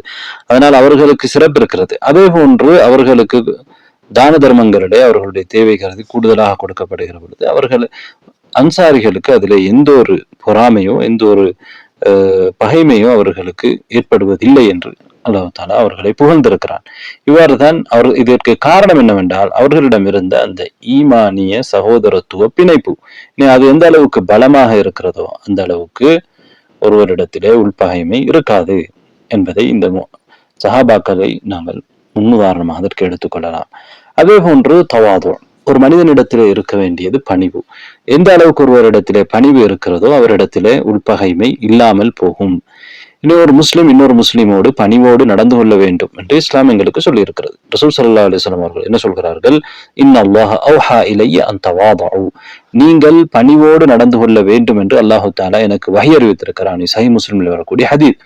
எதுவரைக்கும் என்றால் எப்படி பணிவாக நடந்து கொள்ள வேண்டும்? ஹத்தா லா யஃப்ஹர அஹதுன் அலா அஹத், ஒருவர் இன்னொருவர் மீது பெருமை அடிக்க கூடாது. வலா யபகி அஹதுன் அலா அஹத், ஒருவர் இன்னொருவர் மீது அத்துமீறக்கூடாது, வரம்பு மீறக்கூடாது. எனவே இமாம் இப்னு ஹிப்பான் ரஹிமஹுல்லாஹ் அவர்கள் சொல்வதை போன்று தவாது, பணிவாக நடந்து கொள்வது எங்களுக்கு ஈடேற்றத்தை ஏற்படுத்தும், ஒரு நல்ல உறவை நட்புறவை அது உருவாக்கும். வயர்ஃபஉல் ஹிக்த், அதே போன்று பகைமையை அது இல்லாமல் செய்துவிடும். வயுதுஹிபு ஸத், பணிவு என்பது இவ்வாறான நல்ல விளைவுகளை தரக்கூடிய ஒரு விடயம். ஐந்தாவது, உள்ளம் மற்றவர்களுக்கு நலவு நாட வேண்டும். மற்றவர்கள் மீது நேசம் கொண்ட உள்ளமாக எங்களுடைய உள்ளம் இருக்க வேண்டும். இப்படியான நிலையிலே உள்பகைமை தொடராது. அதே போன்று ஆறாவது, நாங்கள் தவறு செய்கின்ற பொழுது மற்றவர்களிடத்திலே எங்களுடைய வருத்தத்தையும் மன்னிப்பையும் நாம் வேண்டுவது. இமாம் இப்னு ஹிப்பான் ரஹிமஹுல்லாஹ் அவர்கள் சொல்கிறார்கள், இஅ்திதாரு யுத்ஹிபுல் ஹுமூம், மற்றவர்களிடத்திலே நாம் மன்னிப்பு கேட்பது கவலைகளை இல்லாமல் ஆக்கிவிடும். வயுஜ்லில் அஹ்ஸான் வயத்ஃபஉல் ஹிக்த், அதே போன்றுதான் அது உள்பகைமையை ஹிக்தை தடுத்துவிடும். வயுத்ஹிபு ஸத் ஃபலவ் லம் யகுன் இஅ்திதாருல் பர்இ இலா அஹீஹி ஹஸ்லத்துன் யுஹ்மது خصلة تحمد إلا نفي العجب عن النفس في الحال. அவர்கள் என்ன சொல்கிறார்கள் என்றால், ஒருவர் தன்னுடைய சகோதரனிடத்திலே மன்னிப்பு வேண்டுவதிலே ஒரு மனிதனிடம் இருக்கக்கூடிய தற்பெருமை இல்லாமல் போவதை தவிர வேறொரு நல்ல விஷயம் அதில் இல்லை என்றிருந்தாலுமே கூட لكان الواجب على العاقل ألا يفارقه الاعتذار عند كل زلة. ஒவ்வொரு தவறின் போதும் ஒரு புத்திசாலி என்ன செய்வான் என்றால் அவன் மன்னிப்பு கேட்காமல் இருக்க மாட்டான். அதாவது அதிலே பெருமை இல்லாமல் போகிறது, அது மட்டும்தான் அதிலே இருக்கக்கூடிய நலவென்று வைத்துக் கொண்டாலும் மன்னிப்பு கேட்பதிலே ஒரு புத்திசாலி அதை ஒருபோதும் கைவிட மாட்டான் என்று அவர்கள் சொல்கிறார்கள். அதே போன்று மஅமூன் என்கின்ற ஒரு ஆட்சியாளர் உங்களுக்கு தெரியும். அவர் என்ன சொல்கிறார் என்றால், இப்ராஹிம் பின் மஹதி என்பவர் அவரிடத்திலே மன்னிப்பு கேட்டதற்கு பிறகு, நீங்கள் மன்னிப்பு கேட்டதுனால், அது உயிரோடு இருப்பதனால் என்னுடைய அந்த உள்பகைமை ஹிக்த் மரணித்து விட்டது. வகத் அஃபவ்து அன்க், உங்களை நான் மன்னித்து விட்டேன். وأعظم من عفوي ويدي عندك أني لم أجرعك مرارة امتنان الشافعين. அதைவிட நான் மன்னித்ததை விட மேலான விஷயம் என்ன தெரியுமா? நான் மற்றவர்கள் உங்களுக்காக சிபாரிசு செய்து அந்த சிபாரிசு செய்தவர்கள் சொல்லி காட்டுவார்கள், நான் தான் உங்களுக்காக சிபாரிசு செய்தேன் என்கின்ற அந்த கசவை நான் உங்களுக்கு சுவைக்க வைக்கவில்லை. நான் என்ன செய்திருக்கிறேன்? உங்களை மன்னித்திருக்கிறேன். அது மன்னித்ததை விட மற்றவர்கள் உங்களிடத்துல உங்களுக்காக என்னிடத்துல மன்னிப்பு வேண்டுமாறு சொல்லி அதற்கு பிறகு அதனால் உங்களுக்கு ஏற்படுகிற அந்த கசப்பு, மற்றவர்கள் அதை சொல்லி காட்டுவதன் பொழுது ஏற்படுகிற அந்த கசப்பை உங்களுக்கு நான் சுவைக்க செய்யவில்லை என்று அவர்கள் சொல்கிறார்கள். இங்கே முக்கியம் என்னவென்றால், ஒரு மனிதன் இன்னொரு இடத்திலே மன்னிப்பு கேட்கின்ற பொழுது அவரிடத்தில் இருக்கக்கூடிய அந்த மனக்கசப்புகள் இல்லாமல் போவதற்கு அது முக்கியமான காரணமாக அமையும். அடுத்ததாக ஹதியாக்களை கொடுப்பது. அன்பளிப்புகளை கொடுக்கும் பொழுது அது உள்ளத்திலே இருக்கின்ற பகைமையை அகற்றுகிறது. அன்பளிப்பு கொடுப்பது என்பது நபிமார்களுடைய பண்புகளாக இருக்கிறது. அது உள்ளங்களுக்கு இடையிலே ஒற்றுமையையும் அன்பு பரஸ்பரம் ஏற்படுத்துகிறது. ஜாஹித் என்கின்ற ஒரு இலக்கியவாதி பழைய ஒருவர், அவருடைய ஒரு கூற்று இருக்கிறது. அன்தரு الناس في العاقبة من لطف حتى كف حرب عدوه بالصفح والتجاوز واستل حقده بالرفق والتحبب. அதாவது ஒரு மனிதன் தன்னுடைய பின்விளைவுகளை சிந்திப்பதிலே மிக புத்திசாலியான மனிதன் யாரென்றால், மென்மையாக நடந்து கொண்டு தன்னுடைய எதிரி தனக்கு எதிராக செயல்படுவதை தடுக்கக்கூடியவன். அவன் எதிரியுடைய உள்ளத்திலே இருக்கக்கூடிய பகைமையை அப்படியே களைந்து விடக்கூடியவன், தான் மென்மையாகவும் ஒரு அன்பாகவும் நடந்து கொள்வதன் மூலமாக இவன்தான் பின்விளைவுகளை சிந்தித்து செயல்படக்கூடிய மிகப்பெரிய ஒரு புத்திசாலி என்று அவர்கள் சொல்லியிருக்கிறார்கள். அதே போன்று அறிஞர்கள் உள்ளத்திலே பகைமைகள் தொடர்வதற்கு காரணமாக இருக்கக்கூடிய ஒரு விடயமாக சொல்வதுதான் கோபம். கோபத்தை விடுவது இந்த உள்ளத்திலே ஏற்படக்கூடிய பகைமைகளை நீக்குவதற்கு காரணமாக அமையும். நபி ஸல்லல்லாஹு அலைஹி வஸல்லம் அவர்கள் எங்களுக்கு தெரியும், ஒருவர் தனக்கு உபதேசம் செய்யுமாறு கேட்ட பொழுது பல முறை என்ன சொன்னார்கள்? லா தக்தப், நீங்கள் கோபப்பட வேண்டாம் என்பதையே திரும்ப திரும்ப சொன்னார்கள். அதே போன்று இன்னொரு விடயத்தை அறிஞர்கள் சுட்டிக்காட்டி இருக்கிறார்கள். இஹ்லாஸ், ஒரு விடயத்தை நாம் அல்லாஹுக்காக செயல்படுவது, மற்றவர்களுக்கு நாங்கள் நலவு நாடுவது, சமூக ஒற்றுமையை பேணுவது, இந்த விடயங்களும் ஒருவரிடத்திலே இருக்கின்ற பொழுது அவரிடத்திலே உள்ளத்திலே பகைமை தேங்கி இருக்காது என்றால் நபி ஸல்லல்லாஹு அலைஹி வஸல்லம் அவர்கள் சொல்லக்கூடிய ஒரு ஹதீஸ் இருக்கிறது. ஸலாசுன் லா யகில்லு அலைஹின்ன கல்பு முஸ்லிம். 3 விடயங்கள் இருக்கின்றன, அதனோடு ஒரு முஸ்லிமுடைய உள்ளம் பகைமை கொள்ளாது என்று சொல்கிறார்கள். அதாவது ஒன்று இஹ்லாசுல் அமலில் இல்லா, அல்லாஹுக்காக அமல் செய்வது, இஹ்லாஸாக அமல் செய்வது. அடுத்ததாக முனாசஹத்து ஐம்மத்தில் முஸ்லிம் ஆட்சியாளர்கள், முஸ்லிம் தலைவர்களுக்கு நலவு நாடுவது. வலுசூமி ஜமாஅத்திஹிம், முஸ்லிம்களுடைய அந்த கூட்டமைப்பை, முஸ்லிம் சமுதாயத்தை, அந்த ஜமாஅத்தை பற்றி பிடித்துக் கொள்வது, ஒற்றுமையை குலைக்காமல் இருப்பது. இன்ன தஅவத துஹீது மின் வராஇஹிம் என்று நபி அவர்கள் சொல்கிறார்கள். இதை பற்றி விளக்கம் சொல்லக்கூடிய இமாம் இப்னு கையிம் ரஹிமஹுல்லாஹ் அவர்கள் என்ன சொல்கிறார்கள் என்றால், இந்த 3 பண்புகளும் இருக்கின்ற நேரத்தில் இஹ்லாஸ், ஆட்சியாளர்கள் விஷயத்தில் நலவு நாடுவது, ஜமாஅத்தை கடைபிடிப்பது, அதாவது சமூக ஒற்றுமையை பேணுவது, இந்த 3 விடயங்களும் இருக்கின்ற பொழுது அங்கே உள்ளத்திலே பகைமை மறைத்து வைக்கப்படாது, ஹெகத் அங்கே கில் இருக்காது. ஏனென்றால் இந்த 3ம் உள்ளத்தில் ஏற்படக்கூடிய அந்த மோசமான தன்மைகளை, பகைமைகளை இல்லாமல் ஆக்கிவிடும் என்று அவர்கள் விளக்கியிருக்கிறார்கள். இஹ்லாஸாக அல்லாஹுக்காக என்று செயல்படுகின்ற பொழுது அங்கே உள்ளத்தில் ஏற்படக்கூடிய தூண்டுதல்கள் அவரை அல்லாஹு தாலாவை பொருந்த செய்ய வேண்டும் என்பதாகத்தான் இருக்கும். அங்கே உள்ளத்திலே பகைமைகளுக்கு இடம் இருக்காது என்று அவர்கள் ஒரு நீண்ட விளக்கத்தை கொடுத்திருக்கிறார்கள். அடுத்ததாக இந்த நோயை குணப்படுத்துவதற்கான இன்னொரு நிவாரணி தான் நபிகள் நாயகம் ஸல்லல்லாஹு அலைஹி வஸல்லம் அவர்களை பின்பற்றுவதும், ஸலஃபு ஸாலிஹீன்களை பின்பற்றுவதும். அதாவது அவர்கள் எவ்வாறு ஹெக்கதிலிருந்து உள்ளத்தை பாதுகாப்பதிலே செயல்பட்டார்களோ அந்த விடயத்தில் அவர்களை பின்தொடர்வது. எங்களுக்கு தெரியும், நபி ஸல்லல்லாஹு அலைஹி வஸல்லம் அவர்கள் எல்லா நட்பண்புகளிலும் முன்மாதிரி மிக்கவர்கள். அதே போன்றுதான் இந்த விடயத்திலும். இமாம் இப்னு கையிம் ரஹிமஹுல்லாஹ் அவர்கள் இய்யாக நஅபுது வ இய்யாக நஸ்தஈன், உன்னையே வணங்குகிறோம், உன்னிடத்திலே உதவி தேடுகிறோம் என்கின்ற அந்த ஆயாவுடைய மனாசிர்கள் படித்தரங்களை பற்றி சொல்கின்ற பொழுது, அந்த படித்தரங்களில் ஒன்றுதான் சலாமத்து சதுர், உள்ளத்தை பரிசுத்தமாக வைத்துக் கொள்வது என்று அவர்கள் சொல்கிறார்கள். தொடர்ந்து அவர்கள் என்ன சொல்கிறார்கள் என்றால், யார் இந்த படித்தரத்தை, இந்த அந்தஸ்தை உரிய முறையிலே விளங்கி கொள்ள வேண்டும் என்று விரும்புகிறாரோ அவர் நபிகள் நாயகம் ஸல்லல்லாஹு அலைஹி வஸல்லம் அவர்கள் மனிதர்களோடு எப்படி நடந்து கொண்டார்கள் என்பதை அவர் பார்த்தால் அவருக்கு அது தெளிவாக தெரியும் என்று சொல்கிறார்கள்.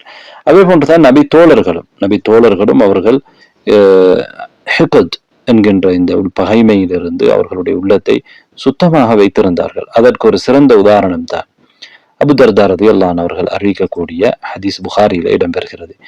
அவர்கள் சொல்கிறார்கள், நான் நபி ஸல்லல்லாஹு அலைஹி வஸல்லம் அவர்களிடம் உட்கார்ந்திருந்தேன். அங்கே அபூபக்கர் ரலியல்லாஹு அன்ஹு அவர்கள் அவர்களுடைய ஆடையின் ஒரு பகுதியை பிடித்தவர்களாக அவர்களுடைய முழங்கால் தெரிகின்ற விதத்திலே அங்கே நபி ஸல்லல்லாஹு அலைஹி வஸல்லம் அவர்களோடு ஒரு பதட்டத்தோடு அங்கே வருகிறார்கள்.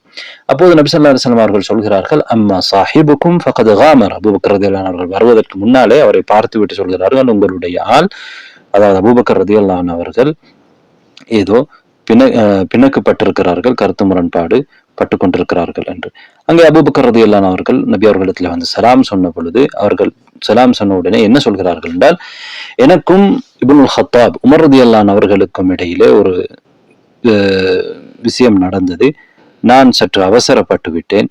பிறகு எனக்கு அதிலே கவலை ஏற்பட்டது. நான் அவரிடத்திலே சென்று என்னை மன்னிக்குமாறு கேட்டுக்கொண்டேன். பிறகு அவர் எனக்கு அதை என்னை மன்னிக்கவில்லை, மறுத்து விட்டார். நான் உங்களிடத்திலே வந்திருக்கிறேன் என்று நபி ஸல்லல்லாஹு அலைஹி வஸல்லம் அவர்களிடத்திலே அபூபக்கர் ரலியல்லாஹு அன்ஹு அவர்கள் வந்து சொல்கிறார்கள். அப்போது அபூபக்கர் ரலியல்லாஹு அன்ஹு அவர்களை பார்த்து நபி அவர்கள் சொல்கிறார்கள், யக்ஃபிருல்லாஹு லக யா அபா பக்கர், அல்லாஹ் தஆலா உங்களை மன்னிப்பான், அல்லாஹ் தஆலா உங்களை மன்னிக்கட்டும் என்று 3 முறை நபி ஸல்லல்லாஹு அலைஹி வஸல்லம் அவர்கள் அபூபக்கர் ரலியல்லாஹு அன்ஹு அவர்களை பார்த்து சொல்கிறார்கள். பிறகு என்ன நடக்கிறது என்றால், உமர் ரலியல்லாஹு அன்ஹு அவர்களுக்கும் அபூபக்கர் ரலியல்லாஹு அன்ஹு அவர்களோடு நடந்த அந்த விடயத்திலே கவலை வருகிறது. அவர்கள் கவலைப்பட்டு அபூபக்கர் ரலியல்லாஹு அன்ஹு அவர்களுடைய வீட்டை தேடி செல்கிறார்கள். அங்கே அபூபக்கர் ரலியல்லாஹு அன்ஹு அவர்கள் இருக்கிறார்களா என்று கேட்கிறார்கள். வீட்டில் உள்ளவர்கள் இல்லை என்று சொல்லவே நபி அவர்களிடத்திலே உமர் ரலியல்லாஹு அன்ஹு அவர்கள் விரைகிறார்கள். வந்து சலாம் சொல்கிறார்கள். நபி ஸல்லல்லாஹு அலைஹி வஸல்லம் அவர்களுடைய முகம் சற்று வித்தியாசமாகிறது. இதை பார்த்து அபூபக்கர் ரலியல்லாஹு அன்ஹு அவர்களுக்கு பயம் வந்து விட்டது. உடனே அபூபக்கர் ரலியல்லாஹு அன்ஹு அவர்கள் தன்னுடைய முட்டுக்காலில் நின்று கொண்டு நபி ஸல்லல்லாஹு அலைஹி வஸல்லம் அவர்களை பார்த்து சொல்கிறார்கள், அல்லாஹ்வுடைய தூதரே, அல்லாஹ்வின் மீது சத்தியமாக நான் தான் தவறு இழைத்து விட்டேன், நான் தான் அநியாயம் செய்து விட்டேன், நான் தான் குற்றவாளி என்று 2 முறை அவர்கள் சொல்கிறார்கள். அப்போது நபி ஸல்லல்லாஹு அலைஹி வஸல்லம் அவர்கள் அங்கே ஒரு உபதேசம் செய்கிறார்கள். இன்னல்லாஹ பஅஸனி இலைக்கும், அல்லாஹ் தஆலா என்னை உங்களிடத்திலே தூதராக அனுப்பியிருந்தான். ஃபகுல்தும் கதப்த, நீங்கள் எல்லோரும் நான் பொய் சொல்லுகிறேன் என்று நீங்கள் சொன்னீர்கள். வகால அபூபக்கர் சதக், அபூபக்கர் தான் நான் உண்மை சொன்னதாக சொன்னார். வவாசானி பினஃப்ஸிஹி வமாலி, அவருடைய உயிராலும் அவருடைய செல்வத்தாலும் என்னை அவர்கள் அரவணைத்தார்கள். ஃபஹல் அன்தும் தாரிகூ லி சாஹிபி, என்னுடைய தோழரை நீங்கள் எனக்காக நீங்கள் விட்டு கொடுக்க மாட்டீர்களா என்று 2 முறை கேட்டார்கள். ஃபமா ஊதிய பஅதா, இதற்கு பிறகு அபூபக்கர் ரலியல்லாஹு அன்ஹு அவர்கள் எந்த நோவினைக்கும் உட்படுத்தப்படவில்லை என்றால் எங்களுக்கு தெரியும், அபூபக்கர் ரலியல்லாஹு அன்ஹு அவர்கள் மிக சிறப்புக்குரிய மனிதர். எனவே அவர்கள் தவறு செய்தாலும் நீங்கள் அவரை விட்டுக் கொடுக்க வேண்டும் என்று நபி ஸல்லல்லாஹு அலைஹி வஸல்லம் அவர்கள் அந்த கருத்திலே சொல்கிறார்கள். அபூபக்கர் ரலியல்லாஹு அன்ஹு அதற்கு பிறகு நோவினை செய்யப்படவில்லை. இங்கே உமர் ரலியல்லாஹு அன்ஹு அவர்களும் என்ன செய்கிறார்கள், அவர்களுக்கு இடையிலே நடந்த அந்த கருத்து வேறுபாடு கவலைப்படுகிறார்கள். அபூபக்கர் ரலியல்லாஹு அன்ஹு அவர்களும் கவலைப்படுகிறார்கள். உடனே அவர்கள் மாறுகிறார்கள். இதற்கு காரணம் அவர்களிடத்திலே அந்த உள்ளத்திலே அவர்கள் பகைமையை என்ன செய்யவில்லை, அப்படியே பாதுகாத்து வைத்துக் கொண்டிருக்கவில்லை. அதே போன்று இன்னொரு சம்பவத்தை பாருங்கள், சஹீஹ் முஸ்லிம்ல இடம்பெறக்கூடிய சம்பவம். அபூ சுஃபியான் அவர்கள் இஸ்லாம் மார்க்கத்துக்கு வந்தார்கள். ஆரம்பத்திலே இஸ்லாமின் எதிரியாக அவர்கள் இருந்தார்கள். அவர்கள் ஒரு இடத்திலே செல்கிற நேரத்திலே அபூ சுஃபியான் அவர்கள் ஒரு சந்தர்ப்பத்திலே அபூ சுஃபியான் அவர்களை பார்த்து சல்மான் ரலியல்லாஹு அன்ஹு அவர்கள், சுஹைப், பிலால் போன்ற நபித்தோழர்கள், சில நபித்தோழர்கள் எங்களுக்கு தெரியும், சல்மான் பாரசியத்தை சேர்ந்தவர், சுஹைப் ரோமை சேர்ந்தவர்கள், பிலால் ரலியல்லாஹு அன்ஹு அவர்கள் ஹபஷாவை சேர்ந்தவர்கள், இந்த நபித்தோழர்கள் இவர்கள் என்ன செய்கிறார், ஒரு சந்தர்ப்பத்தில் வல்லாஹி மா அഖதத் சுயூஃபுல்லாஹி மின் உனுகி அதுவில்லாஹி மா அഖதஹா, அல்லாஹ்வுடைய எதிரியுடைய கழுத்தை அல்லாஹ்வுடைய வாள்கள் சரியாக பிடிக்கவில்லை என்று சொல்கிறார். அதாவது முஸ்லிம்கள் இவரை கொலை செய்திருக்க வேண்டும், இவர் தப்பிவிட்டார் என்ற அர்த்தத்திலே சொல்கிறார்கள். அப்போது அபூபக்கர் ரலியல்லாஹு அன்ஹு அவர்கள் இந்த நபி தோழர்களை பார்த்து சொல்கிறார்கள், அத்தகூலூன ஹாதா லிஷைஹ் குரைஷின் வ சய்யிதிஹிம், இந்த வார்த்தையை நீங்கள் குறைசிகளுடைய தலைவருக்கு நீங்கள் சொல்கிறீர்களா என்று அபூபக்கர் ரலியல்லாஹு அன்ஹு அவர்கள் அந்த நபி தோழர்களை கண்டிக்கிறார்கள். என்றால் அபூ சுஃபியான் இந்த சந்தர்ப்பத்திலே அவர்களுக்கு இவ்வாறு சொல்வது நல்லதல்ல என்றால் அவர் குறைசிகளுடைய தலைவர் என்பதனால் அபூபக்கர் ரலியல்லாஹு அன்ஹு அவர்கள் இதனை கண்டிக்கின்றார்கள். இங்கே நாம் கவனிக்க வேண்டிய ஒரு விடயம் என்னவென்றால், இந்த நேரத்தில் அபூ சுஃபியான் அவர்கள் இஸ்லாம் மார்க்கத்தை ஏற்றிருக்காத ஒரு சந்தர்ப்பம். அபூ சுஃபியான் அப்போது ஒரு இந்த சந்தர்ப்பத்திலே அவரை தாக்க முடியாது. அவர் இஸ்லாம் மார்க்கத்தை ஏற்றிருக்காவிட்டாலும் அங்கே ஒரு இவருக்கு அபூ சுஃபியானுக்கும் முஸ்லிம்களுக்கும் இடையிலே ஒரு பிணக்கில்லாத ஒரு சந்தர்ப்பத்திலே இது நடக்கிறது.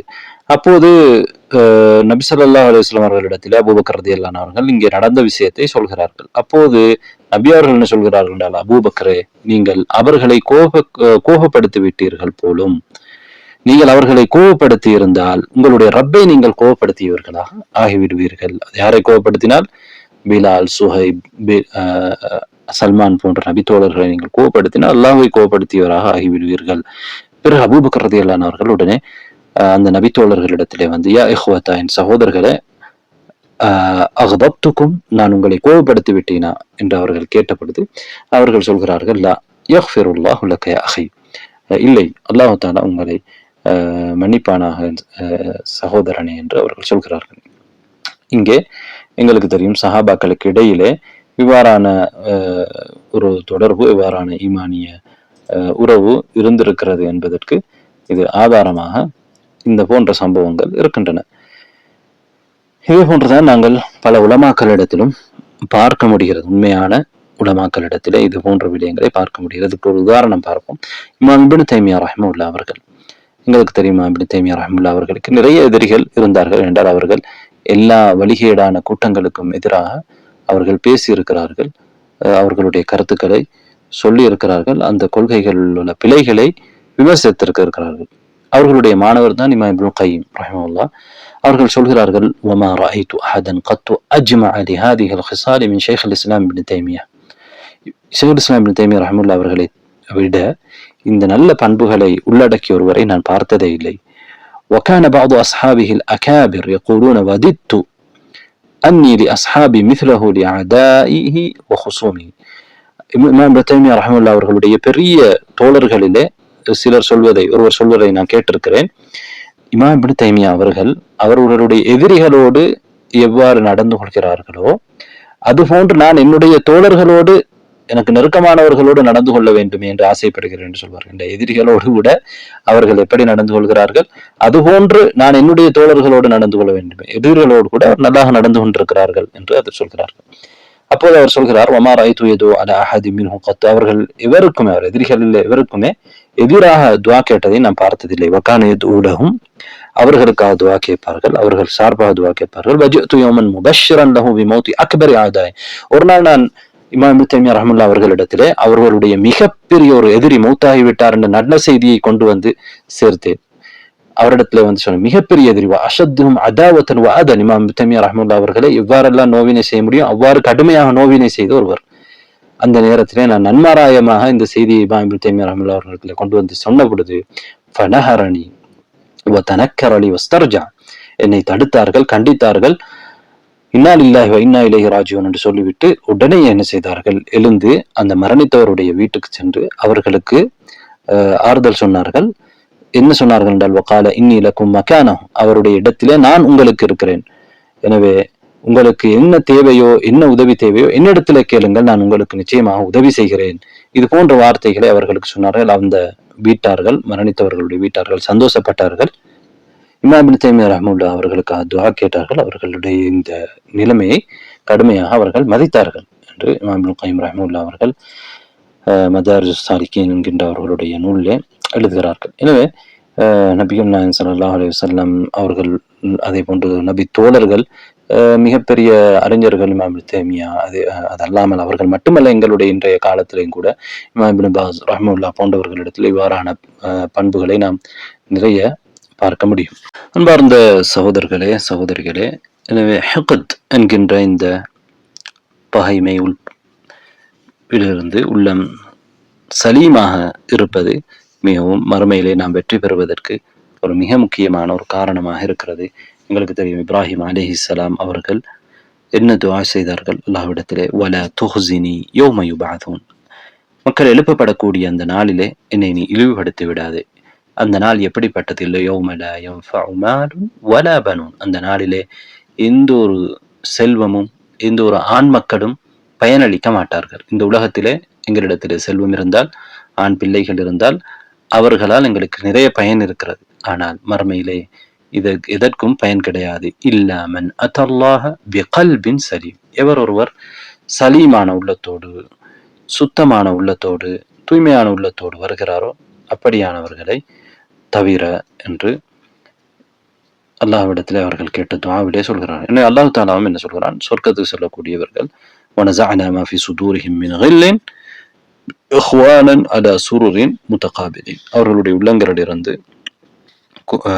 அந்த மோசமான பகைமைகள் எடுக்கப்பட்டுவிடும் என்று அல்லாஹ் சொல்கிறான். எனவே என்றால் அந்த பகைமைகள் அவர்களுடைய உள்ளத்திலே இருந்தால் அந்த சொர்க்கத்திலே அவர்களுக்கு இன்பம் இருக்காது. இந்த உலகத்திலும் தான் பகைமை இருக்கின்ற பொழுது உள்ளம் சுத்தமானதாக இருக்காது, அது சுத்தமான வாழ்க்கையாக இருக்காது என்பதை எங்களுக்கு அதிலிருந்து புரிந்து கொள்ள முடியும்.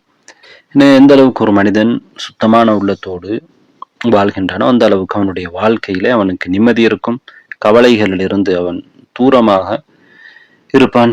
ஒருவருக்கு நலவு வருகின்ற பொழுது அதிலே இவன் பொருந்திக் கொள்வான், சந்தோஷப்படுவான். அல்லாஹு தாலா அவனுக்கு அருள் செய்திருக்கிறான், அல்லாஹு தாலாவுடைய அருட்கொடை அவன் உணர்ந்து கொள்வான். அடியார்கள் அல்லாஹ்வின் பக்கம் தேவை உள்ளவர்கள் என்பதை விளங்கிக் கொள்வான்.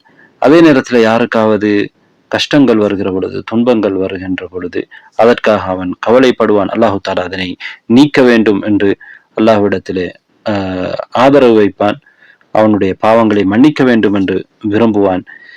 இவ்வாறு ஒரு முஸ்லிம் வாழுகின்ற பொழுதுதான் அவனுடைய வாழ்க்கை நிம்மதியான வாழ்க்கையாக, சந்தோஷமான வாழ்க்கையாக இருக்கும். குருட்டுத்தனமான பகைமையை உள்ளத்திலே வைத்துக் கொள்வதனால் அவனால் நிம்மதியாக வாழ முடியாது என்று நிறைய அறிஞர்கள் இது போன்ற விடயங்களை நிறைய பக்க கணக்கிலே விளக்கி இருக்கிறார்கள். அல்லாஹு தாலா எங்களுக்கு இது போன்ற மோசமான பண்புகளிலிருந்து தூரமாகி நல்ல பண்புகளை கடைபிடித்து வாழ்வதற்கு அருள் செய்ய வேண்டும். اللهم اهدنا لأحسن الأخلاق ولا يهدي لأحسنها إلا أنت واصرف عنا سيئها ولا يصرف عنا سيئها إلا أنت. اللهم إنا نعوذ بك من منكرات الأخلاق والأعمال والأهواء والأدواء.